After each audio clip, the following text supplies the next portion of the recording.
के साथ पंडित श्री सूर्यकांत भंडारा साहब।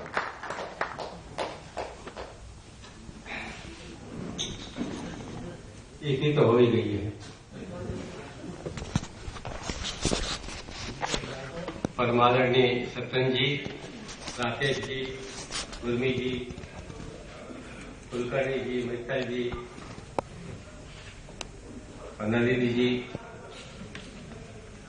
उपस्थित मध्य भारत हिंदी साहित्य समिति के वरिष्ठ पदाधिकारी दल, सदस्यगण, साहित्य प्रेमी, नागर समाज के बहुप्रतिष्ठित लोग और खास करके त्रिवेदी परिवार के जो एक बहुमत है उन सबको याद करते हुए, क्योंकि परिवार के तो बहुत से लोग ही हैं, लेकिन मैं समझता हूं कि ये सारा मामला त्रिवेदीमय होता जा रहा है।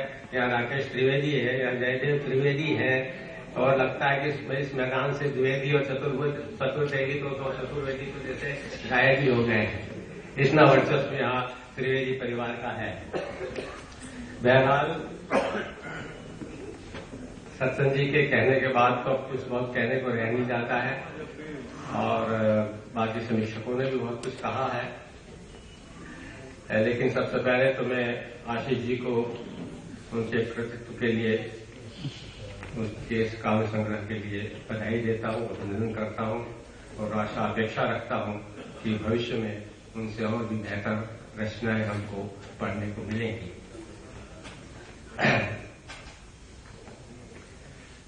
आशीष जी को मैं जन्म से जानता हूं। जब वो पैदा हुए थे मैं 20 वर्ष का था। आज वो 61 के हैं, मैं 81 वर्ष का हूं। शायद लोगों को भरोसा न हो, लेकिन वो आज 61 के हैं और मैं 81 का हूं।